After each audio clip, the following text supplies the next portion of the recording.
మాజీ డీజీపీ విశ్రాంత ఐపీఎస్ ఆర్పి ఠాకూర్ను ప్రభుత్వం సలహాదారుగా నియమించింది. 2 ఏళ్ల కాల పరిమితితో ఢిల్లీలోని ఏపీ భవన్ నుంచి ఠాకూర్ విధులు నిర్వహిస్తారని సాధారణ పరిపాలన శాఖ ఉత్తర్వులిచ్చింది. శ్రీకాళహస్తీశ్వరాలయంలో మహాశివరాత్రి బ్రహ్మోత్సవాలు వైభవంగా నిర్వహిస్తామని మంత్రులు ఆనం రామనారాయణ రెడ్డి, అనగాని సత్యప్రసాద్ చెప్పారు. ఈ మేరకు తిరుపతి జిల్లా కలెక్టర్ ఎస్పీ ఆధ్వర్యంలో అన్ని శాఖల అధికారులతో సమీక్ష నిర్వహించారు. కార్పొరేట్ శక్తులకు అనుకూలంగా కేంద్ర బడ్జెట్ ఉందని సిపిఎం పొలిట్ బ్యూరో సభ్యుడు రాఘవులు అన్నారు. నెల్లూరులో సిపిఎం 27వ రాష్ట్ర మహాసభల్లో ఆయన పాల్గొన్నారు. ఢిల్లీ, బీహార్ ఎన్నికల కోణంలోనే బడ్జెట్లో కేటాయింపులు చేశారన్నారు. రోడ్డు ప్రమాదానికి గురైన వ్యక్తి పట్ల ఏలూరు జిల్లా చింతలపూడి ఎమ్మెల్యే సోంగ రోషన్ మానవత్వం చాటుకున్నారు. కాన్వాయ్ ఆపి మరీ క్షతగాతుడిని ఆటోలో జంగారెడ్డిగూడెం ఆసుపత్రికి పంపారు. సూపరింటెండెంట్కు ఫోన్ చేసి మెరుగైన చికిత్స అందించాలని చెప్పారు. కర్నూలు ఎస్పీగా విక్రాంత్ పాటిల్ బాధ్యతలు తీసుకున్నారు. మహిళలు, చిన్నారులపై నేరాలు అరికడతామని, సైబర్ నేరాలపై ప్రజల్లో అవగాహన కల్పిస్తామని చెప్పారు. ఊరికి దూరంగా ఉండే మద్యం దుకాణాలు కొల్లగొడుతున్న 7 సభ్యుల ముఠారు బాపట్ల జిల్లా అద్దంకి పోలీసులు అరెస్టు చేశారు. పల్నాడు జిల్లా వినుకొండకు చెందిన నిందితుల నుంచి మద్యం సీసాలు స్వాధీనం చేసుకున్నారు. జల్సాలకు అలవాటు పడి చోరీలు చేస్తున్నట్లు చెప్పారు.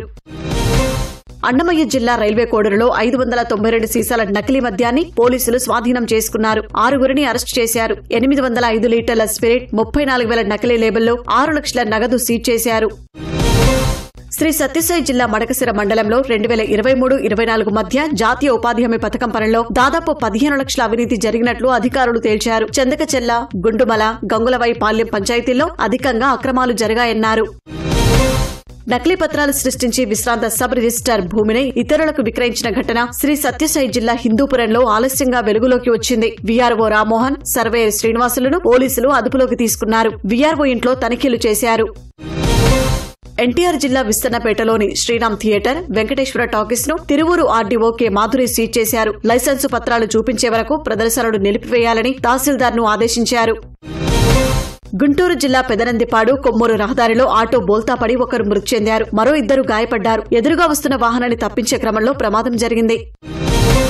ఆంధ్ర, ఒడిశా రాష్ట్రాల ఉమ్మడి నిర్వహణలో ఉన్న జోలాపుట్ జలాశయంలో నాటు పడవ మునిగి 2 విద్యార్థులు గల్లంతయ్యారు. పడవలో మొత్తం 3 ఉండగా ఒకరు ప్రాణాలతో బయటపడినట్లు తెలుస్తోంది.